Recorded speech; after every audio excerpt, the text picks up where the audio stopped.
Bienvenidos al tercer episodio de esta campaña Pejendú, la violencia machista mata. Hoy vamos a abordar un tema muy importante que es la violencia sexual dentro de la pareja. Y más allá de lo que representa la violencia sexual en sí dentro de la pareja, nosotros queremos romper estructuras culturales que están arraigadas aquí en la sociedad. Para eso tenemos invitados de lujo. Hoy nos acompañan Diana Reyes, funcionaria fiscal, integrante de la Mesa Interinstitucional de Prevención de la Violencia, PREVIN, de Encarnación por el Ministerio Público. También tenemos la presencia de Sandra Fessler, Bucanam, psicóloga y activista, y Enrique Fornerón, agente fiscal penal y docente de Derecho Penal. También bienvenido.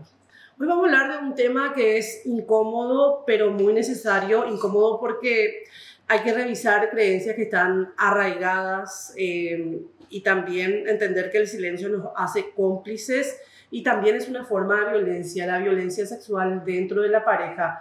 Vamos a arrancar tomando simplemente como un parámetro lo que había sucedido con el fallo de la modelo actriz Julieta Prandi en Argentina, un fallo a favor de ella, o lógicamente ella había denunciado a su pareja violencia sexual o violencia marital por la cual ella fue víctima durante muchos años, y el fallo deja un precedente, ¿verdad? Porque es un tema muy difícil de abordar o muy difícil de denunciar y queremos llevarlo y trasladarlo a lo que es acá en Paraguay, ¿verdad? Suelen suceder casos muy similares. Diana, ¿hay casos así realmente aquí, si tomamos de precedente algo parecido con lo que sucedió con Julieta Prandi? Sí, existen casos, pero sobre todo están invisibilizadas todavía las violencias sexuales, sobre todo en el ámbito de la pareja, de un matrimonio.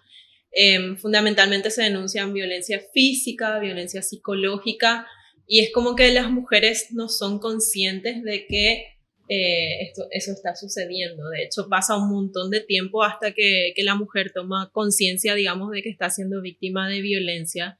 Y como está también esta creencia de que en el matrimonio es un deber, ¿verdad? Un deber conyugal, el tema de las relaciones sexuales. Entonces, esa es la fundamental razón de por qué está invisibilizada la violencia por la propia víctima y por la sociedad y por los hombres que se creen propietarios de los cuerpos de las mujeres. Justamente de eso queríamos abordar desde ese punto de vista, ¿verdad? Del consentimiento, el poder, la justicia, los vínculos, ¿verdad? Lejos de tomar ese caso y abordarlo desde lo escandaloso, lo morboso, sino hablar del consentimiento. Para eso nos acompaña fiscal Enrique Fornerón, agente fiscal penal, docente de Derecho Penal. Desde lo penal, ¿verdad? ¿Cómo uno puede de repente hablar del consentimiento cuando sucede dentro del ámbito privado? Es casi tan difícil de comprobar. En este tema es muy importante, hablando del caso que mencionaste que ocurrió en la Argentina, que deja un precedente de 19 años de cárcel para un marido que sometía a su pareja, a su esposa.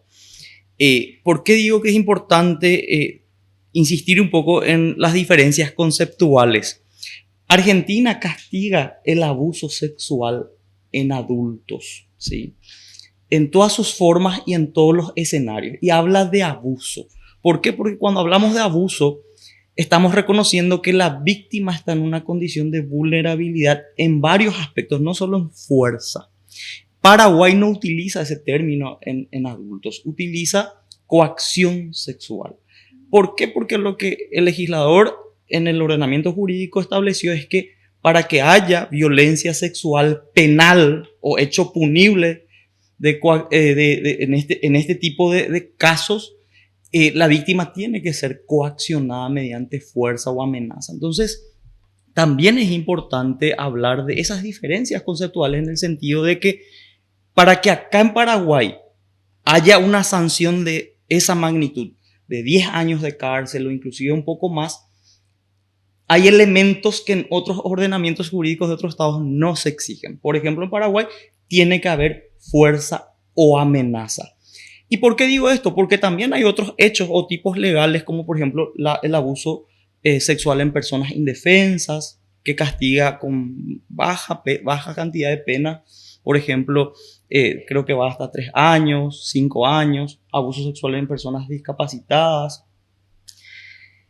y no así entre personas mayores de edad. El abuso sexual reconocido, que uno de los hechos más graves que tenemos en el ordenamiento jurídico, es en niños, ¿verdad? El abuso sexual en niños, así le nombró el legislador a ese delito, a ese hecho punible, y no así a la coacción sexual y violación, que hoy abarcaría lo que le pasó a esta modelo en la Argentina. Hablando un poco más en términos más coloquiales, sería como que no tiene tanto peso un abuso sexual en mujer, o cómo sería. En términos sencillos, es que es para demostrar lo que le pasó a ella. Acá exigiríamos que demuestre la coacción, es decir, la fuerza o la amenaza. Y este tipo legal ya fue objeto de críticas e inclusive de materiales muy importantes por parte de juristas, en el sentido de que la mayor cantidad de legislaciones en otros estados establece por lo menos también la intimidación, donde sería un elemento que podría servir para castigar el sometimiento que hay en el ámbito familiar o en la convivencia de una pareja. Difícilmente una amiga te diga: soy víctima de violencia sexual por parte de mi marido, ¿verdad? Es algo que nos va a chocar y que no se da con frecuencia, ¿verdad? Sin embargo, hace poquísimo tiempo justamente llegó una causa de violencia. La denuncia era por violencia física, ingresó, pero en el contenido de la denuncia la mujer relata violencia sexual sistemática, ¿verdad? Entonces, si bien, como bien lo explicó el doctor Enrique Fornerón, en nuestra legislación penal aún no lo tipifica así concretamente, sí dentro del tipo penal de violencia familiar, en la violencia psicológica, perfectamente puede entrar, porque pensemos en todo lo que le causa a una mujer tener que someterse o sentir miedo o sentir incomodidad ante ese hecho tan íntimo, ¿verdad? De su pareja, y finalmente hacerlo porque o no va a tener para la comida, o porque le amenaza con los hijos, o porque le amenaza que se va a ir con otra, ¿verdad? Entonces, es una violencia psicológica finalmente, y una manipulación a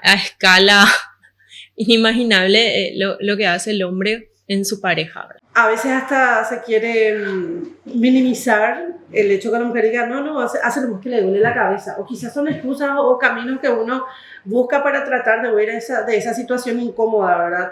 Se busca de excusas, pero en realidad no quiere. Y ha llegado casos, mujeres que dijeron: no quiero, igual la pareja siguió, y cuáles serían esas secuelas que después le dejan. Muchas veces cuando una mujer vive violencia, vive este tipo de situaciones, pero es muy difícil que ellas cuenten, ¿no? Por la vergüenza, por el hecho de que muchas veces tiene que ver con el ámbito privado. Y sí, hay veces que se animan y que cuentan, pero ya es lo último que suelen contar, ¿no? No es algo que sale fácilmente. Y bueno, tiene que ver también con todo esto, lo cultural, ¿no? Esto de que muchas veces se cree que el estar en pareja está implícito este consentimiento, ¿no? Es algo culturalmente que mucha gente todavía cuestiona cuando una mujer denuncia esto, ¿no? Pero tanto hombres como mujeres. El hombre dice: no, tenés que cumplir conmigo, yo soy tu pareja. Y la mujer también a veces, incluso la suegra o la mamá le dice: tenés que cumplir con tu pareja porque te va a dejar por otra, ¿verdad? Eso es lo que se escucha así culturalmente, que todavía está muy arraigado acá en Paraguay, donde persiste, vamos a usar el término, el machismo, ¿verdad? Porque eso no es del hombre no es exclusivo de ellos. A veces también la mujer cae en eso de que tienes que cumplir con tu pareja. Mira que va a venir otra que le va a satisfacer, ¿verdad? O no se respeta, la mujer está incluso recién parida, no se respeta la cuarentena, dice: no tenés que ir porque la cuarentena, y sin embargo hay una prescripción médica. O sea, hasta ese punto a veces llega el tema de la violencia sexual, y que está tan naturalizada, ¿verdad? Creo que es un tema incluso incómodo abordarlo acá, y eso que contamos con la presencia profesional, la verdad, imagínense la vida real otra vez con el amigo, con la amiga, ni qué decir con la mamá. Por eso es importante la presencia de ustedes desde lo psicológico, aquí en lo penal, y también como una mujer que trabaja muy de cerca con casos de la vida real, ¿verdad? Porque nosotros tomamos el caso de Julieta Prandi como un precedente, pero acá en Paraguay también sucede esto, solo que no se habla mucho, así que le agradezco que estén hoy aquí hablando de la violencia sexual dentro de la pareja.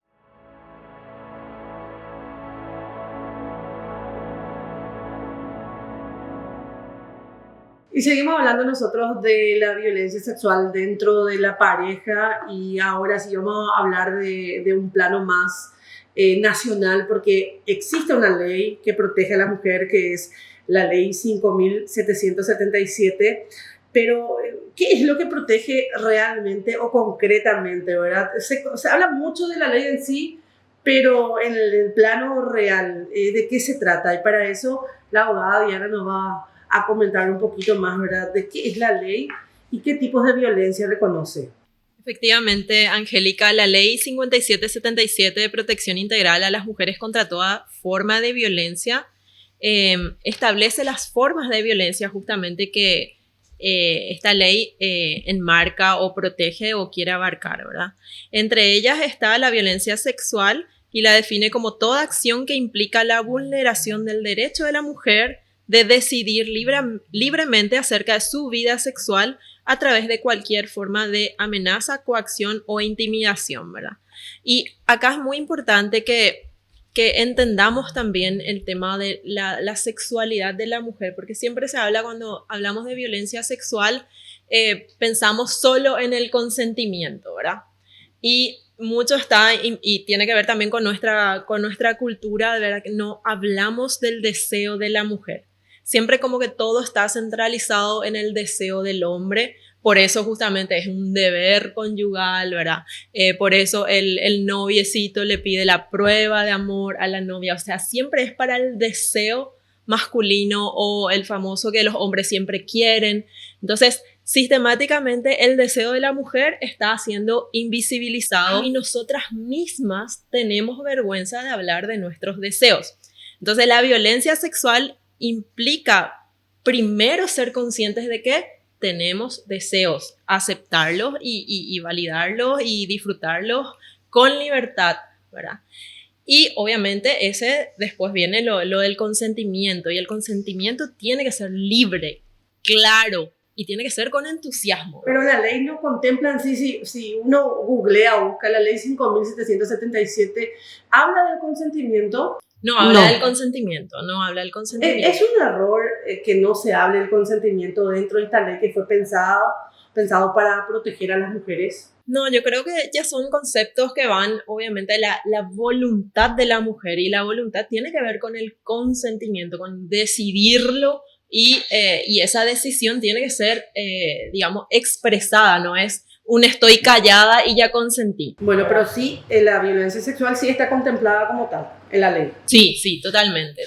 Y lo que es muy importante también hablar cuando hablamos de violencia sexual, y en esto es lo que aborda la ley, ¿verdad? No se limita solo a las violencias sexuales que tenemos en nuestro Código Penal, ¿verdad? Como bien lo señaló el doctor Enrique, sino a todas las formas de violencia sexual. O sea, siempre pensamos violación, trata de personas, mutilación genital de niñas, por ejemplo, como las máximas formas de violencia sexual, pero están todos los demás, los chistes machistas, la cosificación de la mujer en publicidad, en videoclips,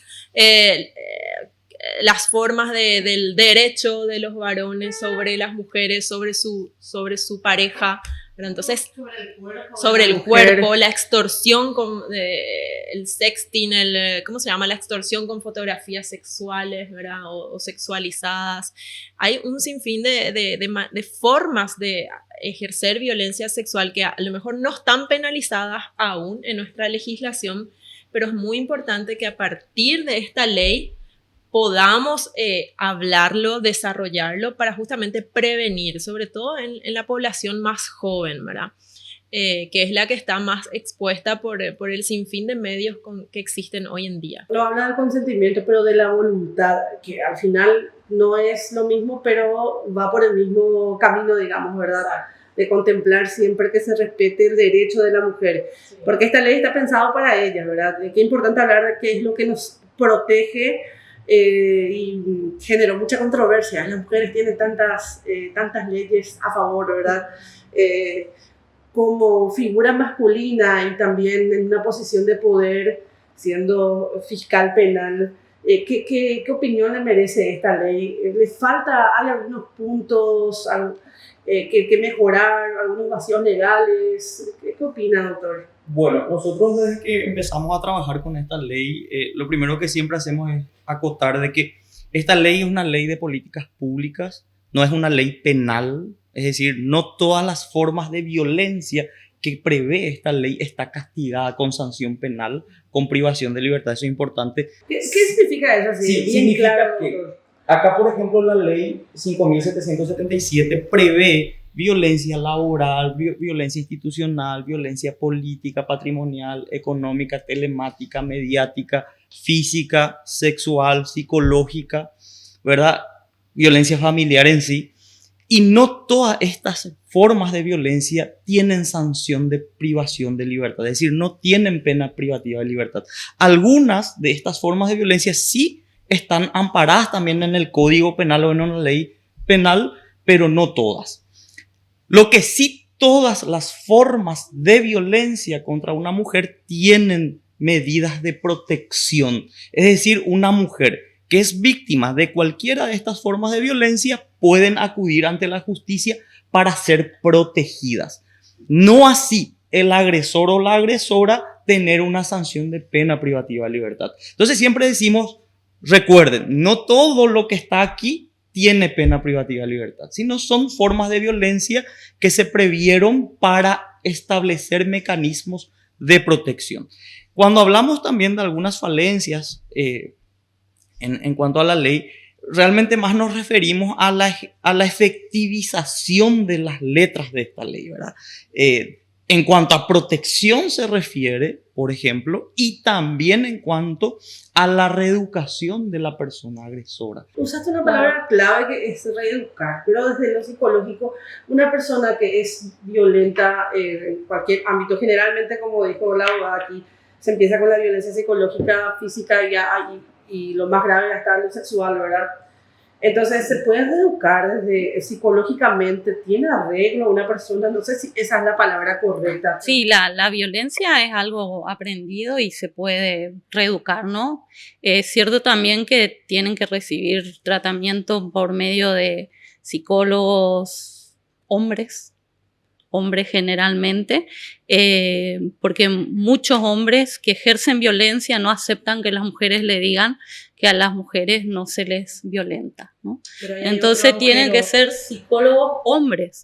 Y a mí me llamaba la atención cuando hablaba ahora el fiscal, que tenemos esta posibilidad de la reeducación, pero en realidad no existe, ¿no? Y esto es muy importante porque, bueno, un hombre que deja de violentar, una mujer que sale de una situación de violencia, ese hombre, si vuelve a formar pareja, vuelve a tener otra relación, va a volver a violentar.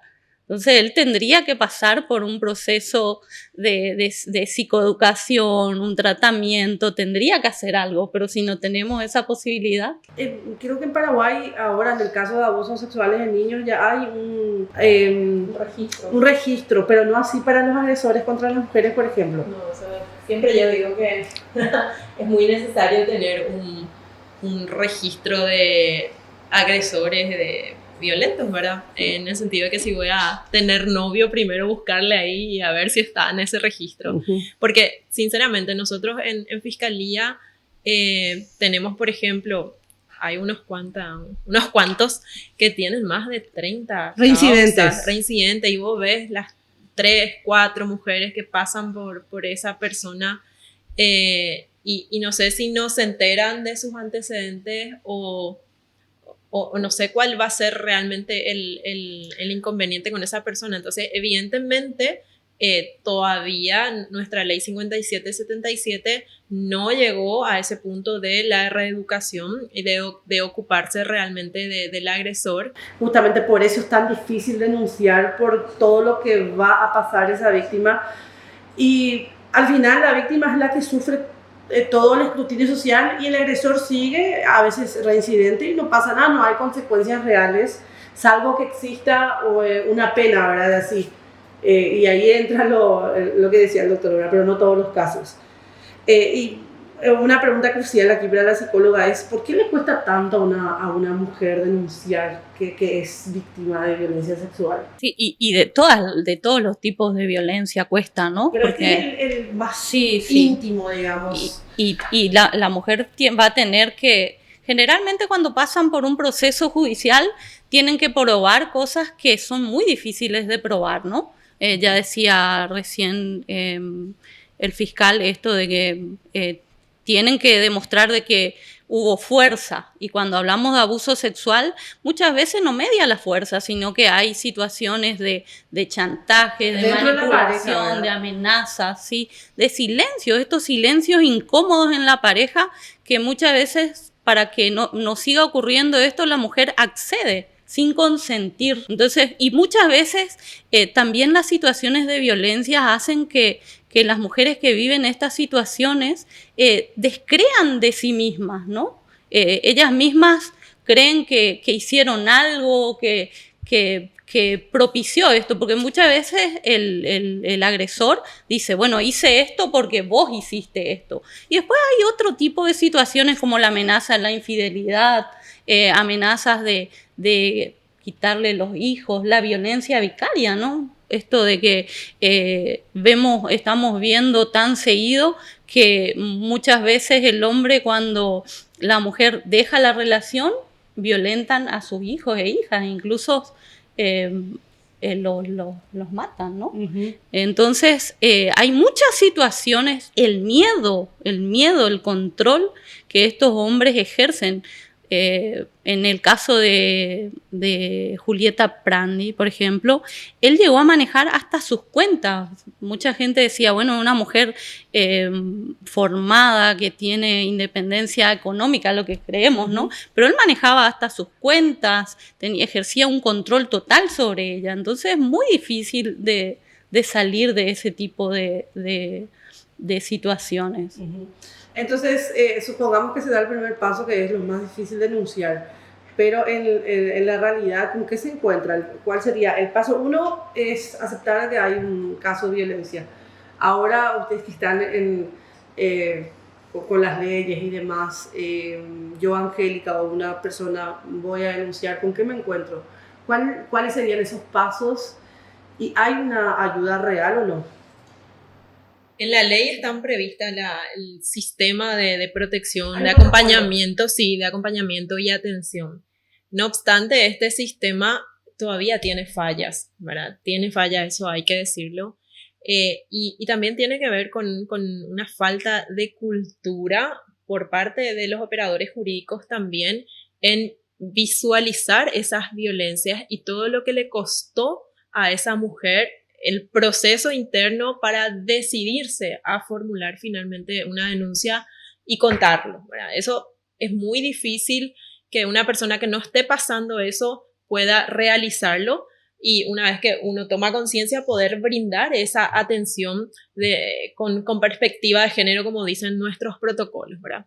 Entonces, hay que entender también que es una víctima que viene con mucha autoestima baja, generalmente muy manipulada por el agresor, con falta de herramientas. Muchas veces los casos que particularmente me toca ver, vulnerables económicamente, socialmente, con varios hijos, o sea, una serie de dependencias materiales, económicas, sociales, y entonces con un entorno súper degradado, en el sentido que la persona o la pareja le fue aislando de todo el entorno que podía haberle sido de acompañamiento, ¿verdad? Entonces es muy importante, cuando en cualquiera de los sectores del sistema de protección llega una víctima, tratar de vincularla, sea que llegue por salud, sea que llegue por fiscalía o por policía encontrar ese entorno que le va a acompañar. Generalmente las víctimas están muy solitas y entonces el proceso de por sí es un proceso burocrático. Para cerrar este bloque, hablamos de una denuncia, los obstáculos, algo que es crucial. ¿Cómo probás o cómo actúa el Ministerio Público para acceder a esas pruebas, ¿verdad? Que ocurrió realmente dentro de una pareja violencia sexual? ¿Cómo?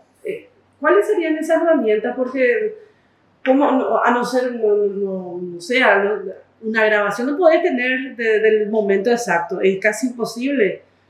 ¿Qué herramientas hay? De hecho, que uno de los hechos que más cuesta probar son aquellos que tienen el tinte sexual porque ocurren en la intimidad.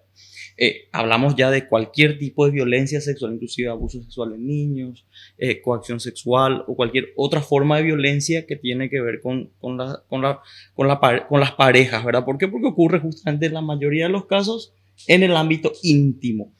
Y siempre hablando del caso disparador, es que allí también se encontraron con estas dificultades y acá es fundamental el trabajo de profesionales de otras áreas como los psicólogos, los psiquiatras, los trabajadores sociales, amigas que si bien no son testigos presenciales son de referencia, por ahí hacia... Los peritos psicológicos serían... Los peritos psicológicos, o en realidad serían los psicólogos que dan primero contención a la víctima, después pero fijan alguna ¿tienen que sesión. ser psicólogas especializadas en esta área?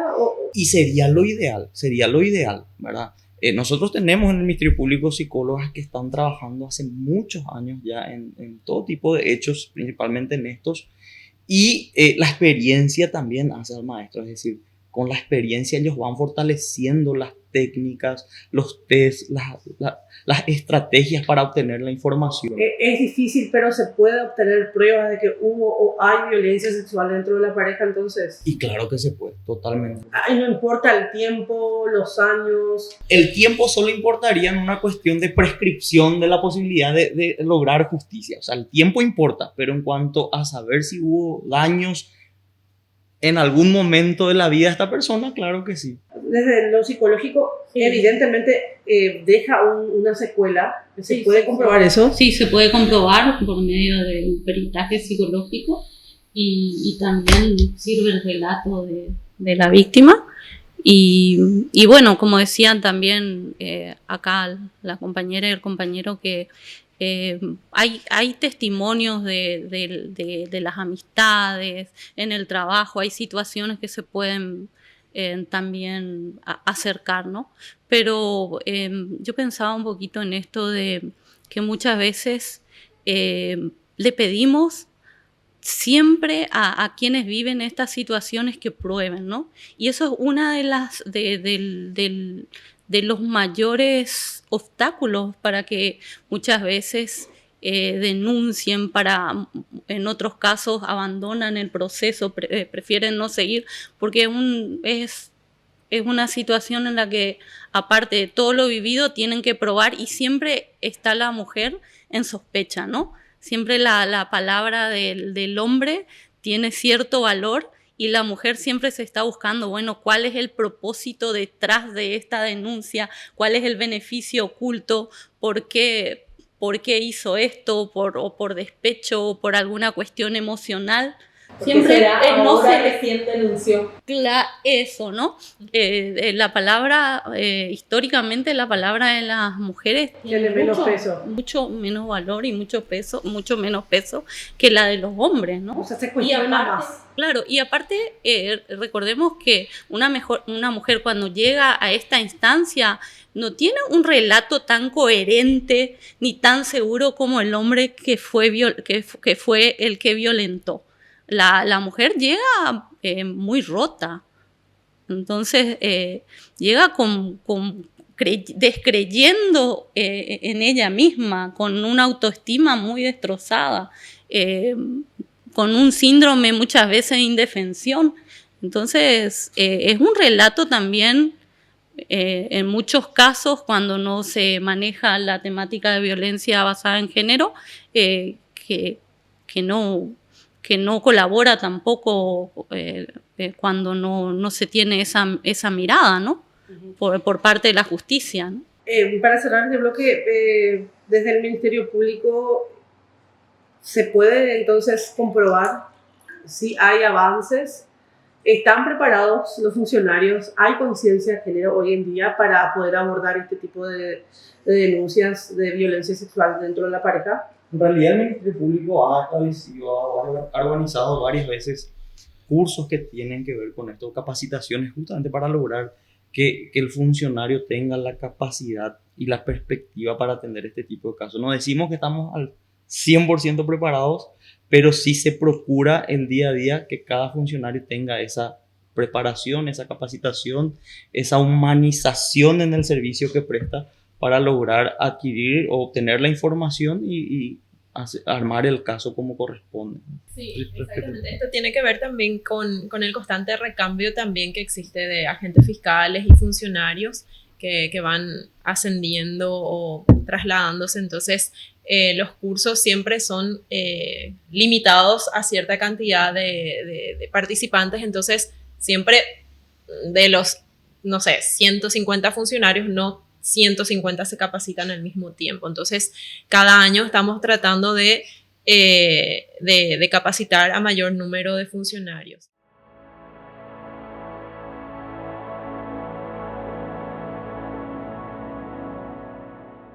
Hablar de violencia sexual dentro de la pareja también es hablar del sometimiento, porque el no a veces no es una opción para la mujer que quizás ni siquiera sabe que está siendo violentada, vencida sexualmente. Entonces quiero arrancar con la psicóloga. ¿Y por qué le cuesta decir a la mujer que no? ¿O será que se reconoce como víctima en primer lugar? En realidad, la violencia que viven en muchos casos las mujeres no se produce de un día a otro. No es que un día viene y su pareja le da una cachetada, sino que empieza con manipulaciones, con pequeñas pruebas, con situaciones de manipulación que les hace sentir a ellas culpables. Entonces, bueno, como que una vez que ellas ya están dentro del control total de su pareja, van ocurriendo como la violencia sexual, la violencia física, también las amenazas. Por eso es que muchas veces ellas mismas ya tienen miedo, tienen vergüenza, se sienten, están manipuladas, desconfían de ellas mismas. O sea, tanto se le dice que porque hicieron esto, él reacciona de esta manera, que creen que de alguna manera ellas provocaron esto, ¿no? Bueno. Y también cuesta poner límites a una persona a quien se le tiene miedo, ¿no? O sea, ¿cómo le pones límites a quien le tenés miedo, quién te manipula, quién controla totalmente tu vida? Es muy difícil. Es que una relación sexual debe ser libre, consentida, debe dar gusto. Entonces, si la mujer se siente incómoda, si se siente con miedo, si se siente obligada o de alguna forma obstigada a cumplir un deber, ¿verdad? Entonces no hay libertad, ¿verdad? Y difícilmente haya un consentimiento en los términos que se exige, un consentimiento sí, no un silencio nomás de bueno, ok, vamos. Así el me dejo. Podría dar de ejemplo esa situación, porque de repente en la intimidad es donde se convierte en villano, ¿verdad? Porque socialmente está todo bien. No porque me provea, porque me dio unos lindos hijos, porque no me falta nada económicamente, porque, qué sé yo, tengo un nivel de vida X, de acuerdo a los estándares que se espera, yo sí o sí tengo que vivir sometida, ¿verdad? Pero bueno, tomar conciencia de eso también es muy difícil, y también es difícil para el que está afuera entender, ¿verdad? Por eso que la pregunta, ¿quién me va a creer? Claro, ¿quién te va a creer? Luego le dice el hombre, ¿quién te va a creer si yo soy tu marido? ¿Verdad? Entonces, por eso es que la pregunta está fuera de lugar. Cuando se nos pasa por la cabeza de por qué no se fue, por qué no denunció, por qué lo que te quedaste ahí, ¿verdad? La amiga, ¿por qué te quedaste ahí, ¿verdad? Entonces, esa pregunta, eso es lo primero que como sociedad tenemos que tomar conciencia. La pregunta está fuera de lugar. Está fuera de lugar. La pregunta que tenemos que instalarnos en nuestro chip es en qué condiciones sociales, emocionales se encontraba esa mujer para que se vea impedida para decidirse y salir de una relación así. O sea, esa tiene que ser la pregunta que como operadores jurídicos, como psicólogos, como mamá, como amiga, como comadre, nos tenemos que hacer cuando una mujer nos relata este tipo de cosas y no ponernos a juzgarla, culpabilizarla, pero si tenés todo, amiga, ¿cómo vas a dejar tu familia? ¿Verdad? Porque ese es el juego que hace la sociedad.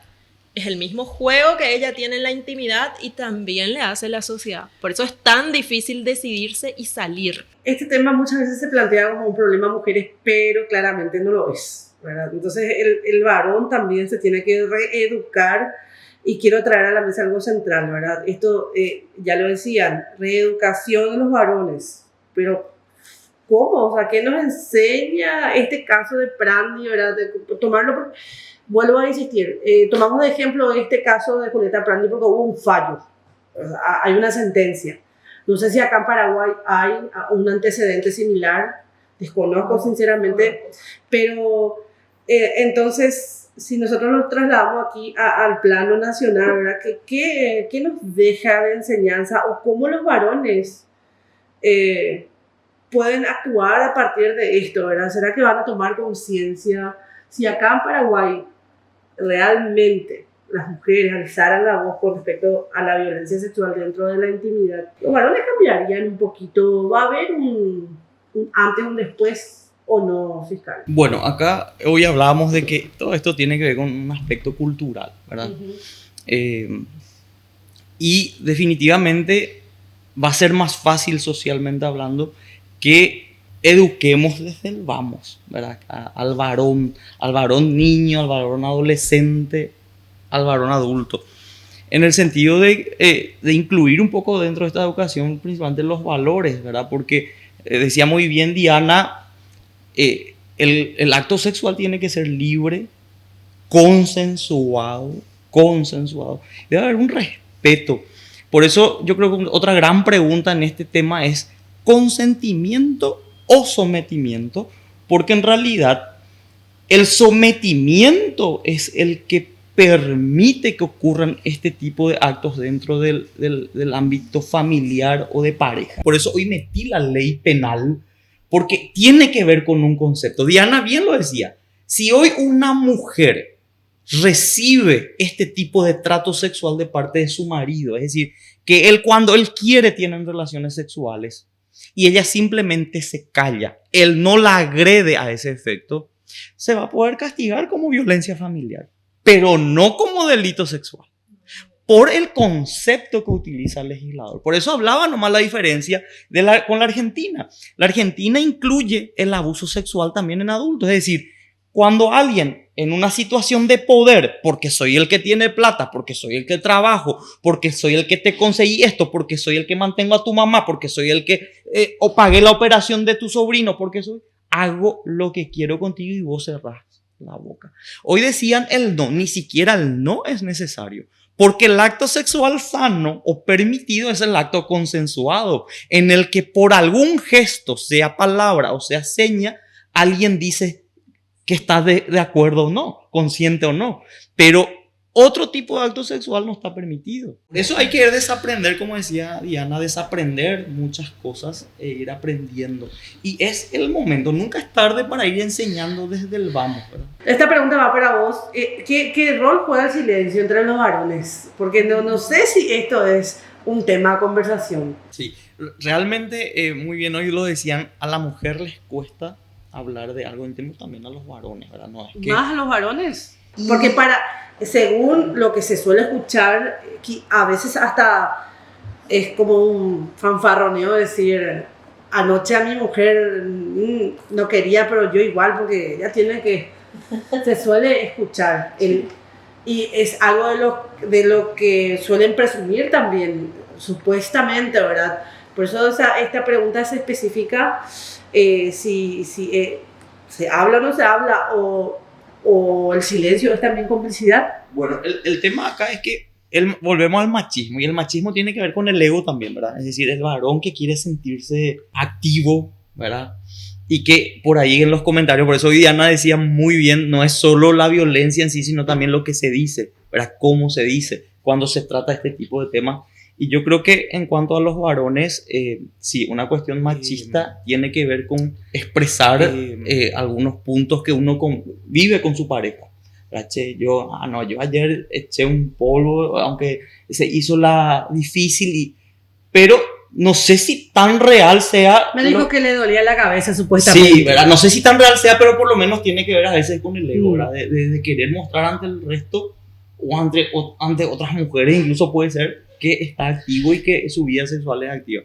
Pero no es algo sencillo cuando el escenario o el entorno en el que estamos está compuesto por personas serias o profesionales incluso. Esto no lo diría jamás nadie frente a gente que puede decirle, pero fíjate que lo que está haciendo está mal. Porque tiene que ver también con el respeto. Es decir, hablar de la intimidad que uno tiene con su pareja en un entorno, sea de amigos o no de amigos, de conocidos del fútbol, de lo que sea, es el falta de respeto. De hecho, que por eso los valores acá para mí son cruciales. Es decir, los valores en serio. No los valores que sabemos, ¿verdad? Respeto, solidaridad, responsabilidad. No, comportarse responsablemente y con respeto respecto a una vida. Hay toda una vida, hay unos hijos, hay una familia detrás. Entonces, qué fuerte, porque Paraguay se declara patria, familia, y no recuerdo cómo. Claro, y sin embargo, estos temas no se suelen hablar comúnmente. Y si hay un varón que está mirando este video y se siente incómodo, ¿qué le recomendarías o qué hacer con esa incomodidad? Porque evidentemente va a desatar una incomodidad. Sí, la incomodidad pasa por... O sea, se siente incómodo quien se pone el saco, ¿verdad? Yo diría que se siente incómodo quien realmente sabe que está cometiendo este tipo de errores, porque son errores. Entonces, a mí no me afectaría que alguien me diga, mira, estás equivocado en esto. Porque tiene que ver con la preparación, con el profesionalismo, con la seriedad, con la madurez de entender lo que está mal y lo que está bien, ¿verdad?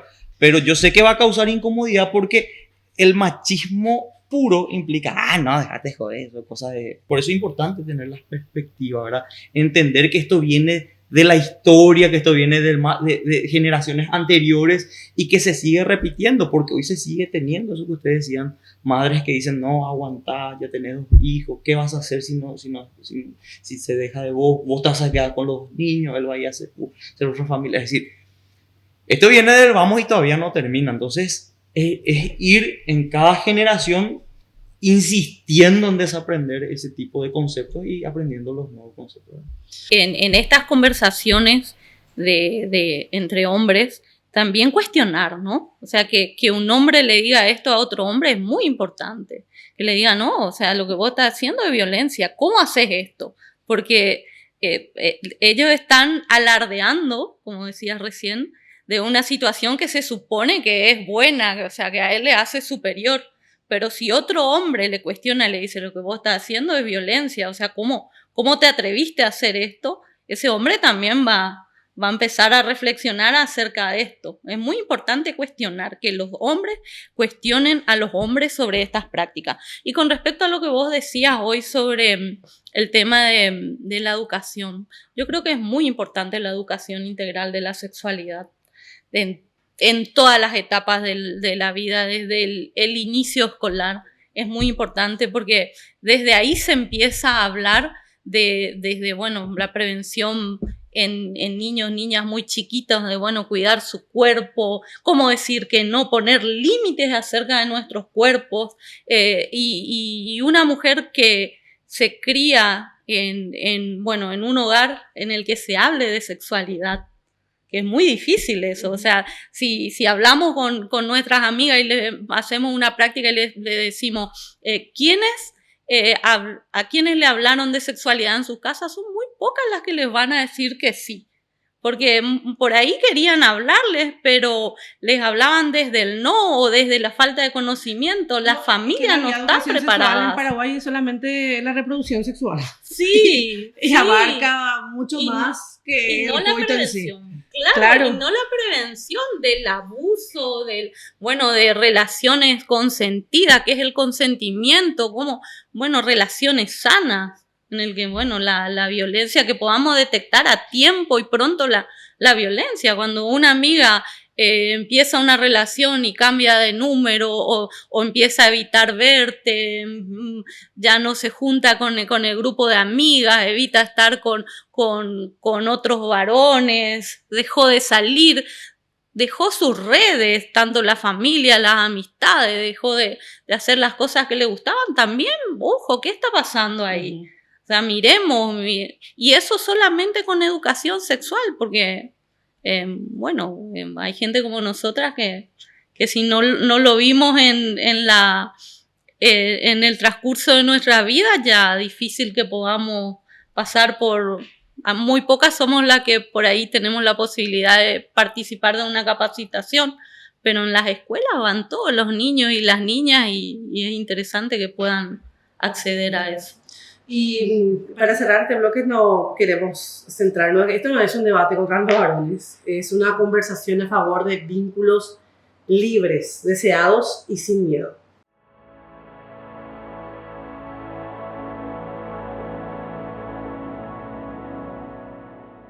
Para cerrar este episodio donde abordamos uno de los problemas más recurrentes quizás dentro de la intimidad de la vida sexual de cada pareja, cada mujer aquí en Paraguay, quiero pedirle a cada uno de los invitados que pueda dejar un mensaje final, pero fuerte, ¿verdad? Bien conciso y claro con respecto a la violencia sexual en la pareja. Y quiero empezar con Diana, ¿verdad?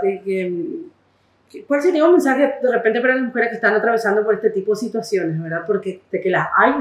Para las mujeres, mi mensaje sería que estudien qué es el deseo en su sexualidad, que entiendan cómo funciona su cuerpo y que sepan en qué consiste el consentimiento, que no hay un deber conyugal de cumplir con una relación sexual. El matrimonio ni el noviazgo no implican per se automáticamente que tengo que acceder a una relación sexual. Y para los hombres, revisar un poco esas actitudes heredadas, ¿verdad? Del someter a la mujer, de pensar que tengo un derecho sobre el cuerpo de la mujer y entender que insistir no es seducir. Insistir para que ceda una mujer no es seducir, es presionar. Y la presión es un hostigamiento. El hostigamiento es una violencia sexual. Es una violencia sexual y es una violencia psicológica, ¿verdad? Entonces, en una relación sexual sana es muy importante practicar la escucha activa, consensuar, esto que hablaba Enrique, de qué queremos en nuestra vida íntima de pareja, escucharnos, compartir, planificar nuestras relaciones sexuales, porque también hay otras cuestiones que vienen como consecuencia de una relación sexual. Entonces, por ese lado va el mensaje, ¿verdad? Y la sociedad, no tolerar, no participar en actitudes, en chistes, en publicidades. Cada vez menos tenemos que tolerar esas cosas. O sea, no puede ser que toleremos que niños pequeños bailen músicas que son muy sexualizadas, ¿verdad? Entonces, ¿de qué nos quejamos cuando vemos abusos, cuando vemos violaciones y si constantemente en los medios aparecen este tipo de cosas? Entonces, hay que manifestarse en contra de esos temas, ¿verdad? De que se exponen o se sexualizan a muy temprana edad a niños y adolescentes. Fiscal, doctor, en este caso, un mensaje para abordar desde, no sé si desde las leyes, las palabras, me gustaría más bien desde la perspectiva masculina, ¿verdad? Porque es importante hablar de la violencia sexual dentro de la pareja. ¿Y cuál sería el mensaje que vos quisieras dejar? Sí, que en realidad las relaciones sexuales, como decía Diana, deben ser libres, consensuadas, deben ser sanas. Ambas personas deben estar predispuestas, aptas, estar en las condiciones para llevar adelante, y que toda relación sexual fuera de esos parámetros es ilegal, ¿verdad? Es una forma de violencia, es una forma de someter a la otra persona y es con una conducta prohibida. Entonces, recalcar un poco el análisis de las personas que van a llevar adelante, porque yo creo que la relación sexual debe ser un acto serio y responsable, no como pareciera ser que hoy se vive todo un libertinaje en cuanto a la sexualidad de cada uno, todos contra todos, con quien sea nomás. Debe ser algo serio. Entonces, toda relación sexual que se dé fuera del consenso, de la predisposición de cada parte, de una conversación previa, de una actitud propia del acto. Uno no necesita decir no si no quiere. Con la actitud puede demostrar su negativa a tal acto. Entonces, todo lo que fuera se haga de fuera de esos parámetros, yo creo que está prohibido y también es pasible de alguna sanción, sea como violación, como coacción sexual, sea como violencia familiar, sea a través de unas medidas de protección, pero que sepan aquellas personas que son sometidas de esa manera, que tienen los recursos para lograr protección y lograr también la sanción, sea en ámbito civil o penal, de las personas que utilizan ese sometimiento para lograr su cometido. Gracias, Sandra. Desde el punto de vista de la psicología, no es no, pero es redundante hablar de no, es no, pero hay que insistir porque creo que desde esa forma solamente la gente puede llegar a tomar conciencia, ¿verdad? Aparte, el acto de amor o sexual no tiene por qué tener dolor, y hablo desde lo emocional, físico, ni qué decir, y también esto de lo psicológico, ¿verdad? No tiene por qué dejar una secuela. Si te hace sentir mal, si hay una incomodidad, quiere decir que algo no está bien, ¿verdad? Entonces, ¿cuál sería tu mensaje? Sí, justamente, como vos decías, esto de no es no, o sea, esto de hablar del consentimiento tiene que estar siempre presente, y no solamente es algo expreso, es algo que se dice, sino que, bueno, que hay gestualidad también que implica un no. Y con respecto a las prácticas, ¿no? Si hay algo que te incomoda, no es por ahí, no pasa por ahí.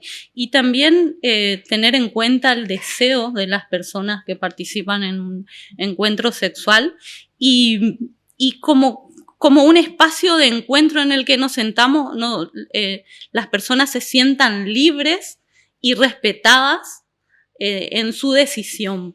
No como una imposición. Gracias por acompañarnos en este episodio, el último dentro de la campaña Pegendú, la violencia machista mata. Nos acompañó Diana Reyes, funcionaria fiscal, integrante de la Mesa Interinstitucional de Prevención de la Violencia, Previn, de Encarnación por el Ministerio Público, Sandra Fessler Bucanán, psicóloga y activista, y Enrique Fornerón, agente fiscal penal y docente de Derecho Penal. Esto no es un debate contra los varones, ni una moda, ni un espectáculo, es una conversación urgente sobre derechos, vínculos y libertad, porque el amor no obliga, el consentimiento no se presupone y nadie es propiedad de nadie. Gracias por quedarse hasta el final. Seguimos hablando porque el silencio ya no es opción. No es no. Muchas gracias.